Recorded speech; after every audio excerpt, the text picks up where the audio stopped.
Hello மக்களே! அனைவருக்கும் இனிய காலை வணக்கம். எல்லாரும் எப்படி இருக்கீங்க? எல்லாருக்கும் சண்டே எப்படி போச்சு? எங்களுக்கான சண்டே வேலைகள்ல இதுவும் ஒண்ணு. காலையிலே சாப்பிட்டுட்டு என் ஹஸ்பண்ட் போய் காய்கறி எல்லாம் வாங்கிட்டு வந்துட்டாரு. கடந்த ஒரு 2, 3 வாரமா காய்கறியே நாங்க வாங்கல. வெறும் வெங்காயம், தக்காளி வாங்கியே உப்பேத்தியாச்சு. ரீசன் என்னன்னா, உடம்பு சரியில்ல. அதேமாரி யாருக்கும் எதுவும் சாப்பிடவும் முடியல சரியா. எது வச்சாலும் அப்படி அப்படியே கடந்துடுது. அதனால காய்கறியும் யாரும் சரியா சாப்பிட மாட்டேன்னு ஒரே அட்டகாசம் பண்ணிட்டு வீட்ல நான் மட்டும் எவ்வளோ சாப்பிட்றது? ஒண்ணு எடுத்து வச்சா பழையது நெறைய நான் தான் சாப்பிட்ற மாரியே இருந்தது. இதனாலேயே வெயிட் கெயின் ஆயிட்டே போகுது. என்ன பண்ணுறதுன்னு வேறயே தெரியல. ஸோ, அதனால இன்னைக்கு என்ன பண்ணிட்டேன், இனிமேல் டெய்லியும் காய்கறி சமைப்பேன். டெய்லியும் ஆளுக்கு கொஞ்சம் எடுத்தே ஆகணும்னு ஒரு ஸ்ட்ரிக்ட்டா ஒரு ரூல்ஸ் போட்டுட்டு போய் காய்கறியும் வாங்கிட்டு வந்தாச்சு. நாங்க 2 பேருங்கிறதால ஒன் அ ஒரு 2 வாரத்துக்கு ஒரு டைம் காய்கறி வாங்குனா ஒரு ரூ.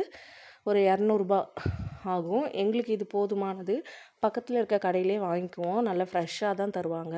இதில இன்னொரு ஹைலைட்டான விஷயம் என்னன்னா, அங்க காய்கறி வாங்குறதால நாங்க ரெகுலர் கஸ்டமர் மாரி ஆயிட்டோம். அதோட மட்டும் இல்லாம எங்களுக்கு ஃப்ரீயா அந்த புதினா, கொத்தமல்லி இதெல்லாம் குடுத்துருவாங்க. நாங்க எப்ப காய்கறி வாங்குனாலும் இதெல்லாம் ஃப்ரீயா குடுக்கறதாலேயே, அது எங்க ஃபேவரட் கடை ஆயிடுச்சு.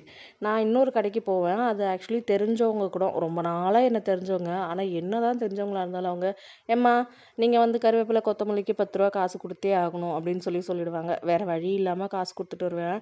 ஆனா நான் ரூ. 200 போட்டு காய்கறி வாங்குற எனக்கு இந்த ரூ. 10 போட்டு கொத்தமல்லியும், கருவேப்பிலையும் வாங்குற அளவுக்கு பெரிய மனசு இல்ல. அது யாராவது ஃப்ரீயா குடுத்தா பரவாயில்லையே அப்படின்னு தோணும்.